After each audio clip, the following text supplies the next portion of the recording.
Hey everyone, Mr. Happy here, and in this video, I want to talk about the latest addition to the Hall of the Novice in patch 7.1. Yeah, they did an update that shows players a bunch of different AoE markers and makes them kind of go through a little trial to understand how they work, how they might be combined with other attacks, and it's pretty nifty. I did release a video of me just doing the update, and quite frankly, I kind of forgot I did that up until the day I went to record this video in the first place. But I wanted to talk a little bit more about the feature, explain it to people who maybe haven't actually done it yet, what the reward is for it, which you're definitely going to want if you're a newer player, and some things that I think they need to add to it that would be massively beneficial to the 14 community, who is quite frankly starved for in-game methods of learning how the game actually works. Before the video kicks off though, we do have a sponsor, Magic Spoon. Yep, new year, but Magic Spoon isn't going anywhere. I always say that I'm excited to get a better variety of protein options in my day just to shake things up, and Magic Spoon's delivered with cereal and treat bars. But this month, they sent me a new product on top of that, granola. I was so pumped for it, I may have eaten one of the bags before recording this. Oops. Either way, between that, the treat bars, and the cereal, I'm swimming in options now, and they all taste awesome. For the granola, I don't know if I like peanut butter or honey almond better. It's a tough choice, but they're both pretty good. So if you'd like to try Magic Spoon while also supporting the channel, then click the link below to get some today. Build your own custom box of products with tons of available flavors to match your daily needs. Best of all, use my link and discount code Mr. Happy to get $5 off your box. You can also buy it at your local grocery store if you prefer, or even on Amazon. And if you don't like it, Magic Spoon has a 100% happiness guarantee. Let them know and they'll refund you, no questions asked. So click the link below or scan the QR code on the screen and use code Mr. Happy to get $5 off, or go to magicspoon.com/Mr. Happy to save $5 on your order. It even works in Canada and the UK.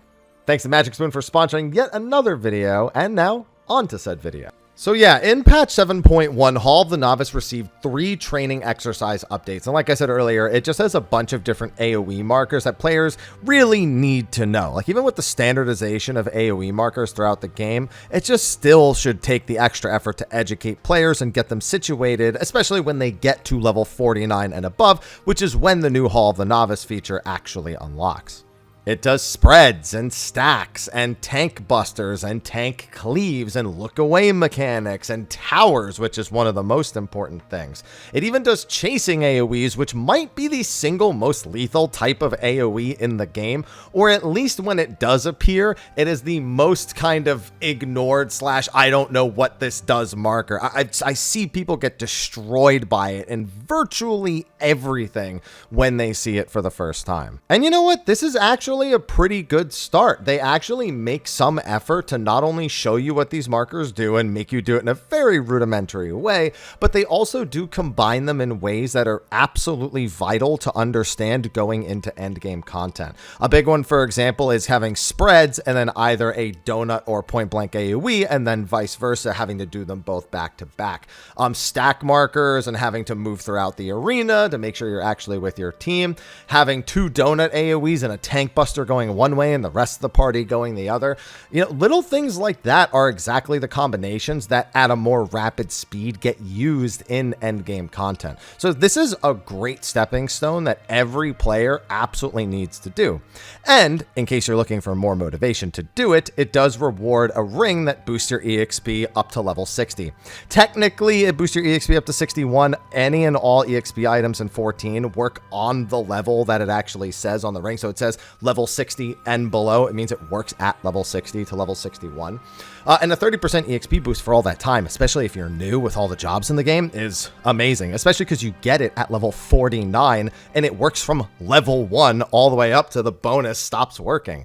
Not to mention, you could combine it with the brand new ring, with the EXP earring that you could get from the Mog Adventure thing or any of the pre-order bonus, or Mog Adventure, the Mog Pack, whatever the Mog Station thing is that sells one of the old pre-order earrings. Or, you know, combine it with Helma Light or like one of the other EXP, whatever, you know, you can just stack EXP bonuses. So super worth doing, not only for the knowledge, but for that ring. And if you pay attention, it might actually, you know, do you some good as you get later into the, you know, alliance raids and other content. Now, while it is a good start, I think it is far from where they need to stop with Hall of the Novice. A lot of people want Hall of the Novice to teach people their individual jobs. I think explaining job mechanics is an important thing. There are a lot of kind of points in 14 where a job gets to a certain point and it kind of changes completely. and the game has no method of really explaining to you how it's changed. So maybe on a case-to-case basis, like, honestly, Black Mage could use one as soon as you get Fire 3 and Blizzard 3, in my opinion. Like, you know how many Black Mages I've seen screw that up over the years, regardless of what iteration of Black Mage it actually is. So I'm sure there are other options and other examples, but that's a good one. But full-on rotations, I don't think that's ever going to be in the game. Honestly, I think the devs probably wouldn't have the most optimal rotation in there. I think that the player base and the number of players actively working on that kind of thing is just way too high. Like you always find some like weird optimizations that if they put the normal rotation in the game and then someone said, well, actually, no, you don't want to do that because XYZ numerical, blah, blah, blah.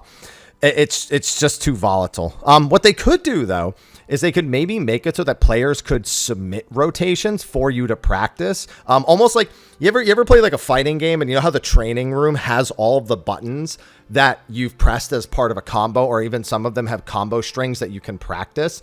I think that would be a really cool kind of alternative, some player-made content, and then players could, of course, upvote them. And even on, social media and Reddit and whatnot, you would probably see people posting about the ones that most accurately represent, what is on the balance, or people could just check the balance Discord or any of the other resources online.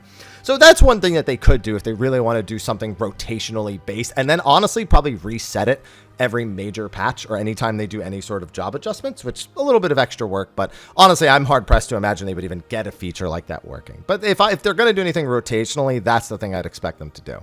As for the other contents like teaching players, honestly, there's still a lot of AoE markers and just general situations that they do not prepare you for in Hall of the Novice, and that the only way to do it is really to go out and do the content. One thing I'm really surprised is missing from the new Hall of the Novice is multi-hit stack markers.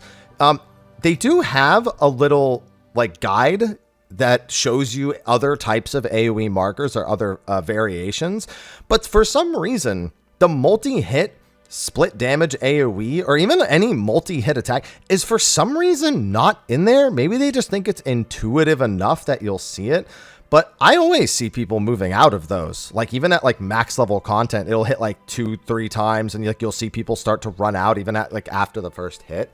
So that's one thing. And I do think there are other variations of AoE.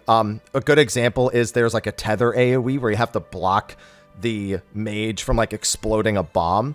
But there are some cases where that tether needs to be passed between players.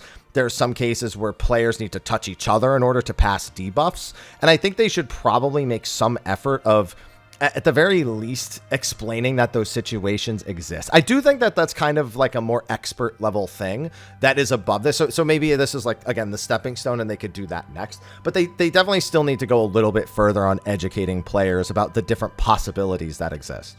But there is one thing that they absolutely need to do. Like, this is non-negotiable in my opinion, and I don't know why anyone would have an argument against them doing this. They need to educate players about Transcendance. So, for those of you who may not know what Transcendance is what the community commonly refers to as Res Invulnerability or Resurrection Invulnerability. When a player is resurrected, they receive a Transcendance buff for 5 seconds. During that 5-second period, they are almost completely invulnerable to all damage as long as they do not press any actions. Now, you can move, you can WASD or left analog stick or however you move your character, that's fine. But you can't sprint, you can't second wind, you cannot press any of your action skills or it immediately dispels the Transcendence buff. The number of players I see get resurrected and then immediately take an action and get killed by something else, whether it be like a raid-wide AoE or I don't know, like some sort of targeted attack. Like maybe they join like a split damage AoE and they just don't have enough health to survive it. Like I see it all the time. And it's because even if a player gets resurrected and they maybe get the quick Transcendence pop, most players' common sense is, I need to get back in the action. Most newer players or players who don't know about it, they immediately start attacking again. They just think they have to get back into it. And so I think them actively doing something to show you, hey, you see this, look out for this because this will make you almost completely invincible. I say almost because it's not foolproof. There are some attacks almost in every patch that it doesn't work on. For example, gravity. I don't mean the spell gravity. I mean, if you're resurrected onto a platform that is then destroyed, like the boss changes the arena or something, you will still fall to your death if you're resurrected in a bad spot like that. Also, one really weird one. I don't know if you guys knew this. On Byakuya, because it's the current Unreal, the phase transition after the falling phase, where you do the, like, you know, RP falling phase where the orbs are being shot at you and they're like doing a bunch of AoEs and stuff. If you die in that phase somehow, so sorry if you do, and you get resurrected at the end, the phase transition when he goes into his second phase with the new song, that goes through resin vuln for some reason. I don't know why. It just does. There's always like something, right? But they still need to make some effort to educate players about it. Honestly, probably one place that I don't think they could ever educate about this, like the players need to educate each other about it, is how Transcendance works with the PvP tiles in Cloud of Darkness. This was true in E9S also, and I tried going back and looking for footage. I don't have any footage of me using resin vuln. I do have, like, off on the side of my E9S clear, there's somebody with resin vuln doing it. But did you know when you have the 5-second Transcendance buff, you are weightless on the tiles? So, like, if you get resurrected on the tiles in Chaotic, you have 5 seconds, as long as you don't sprint, to just move without killing anyone. Now, this piece of knowledge is actually two-sided. Players who don't know that that happens see players with it and they think they're about to get obliterated. I have seen people get resurrected who know about Transcendance and they start trying to move to get to their, like, correct spot, and the people they're passing by think they're going to be assassinated, so they panic and try moving, and then they kill somebody else, and it's a disaster. But then I also see plenty of people who get resurrected and they instantly start taking actions because they probably don't know about Transcendance at all, but they especially don't know that it makes them not weigh anything. Like, again, I don't think they could educate about that, but the point is that, like, Transcendance as a mechanic is wholly, like, less known than it should be. That needs to be put in the Hall of the Novice. It's, again, non-negotiable. Please, Square.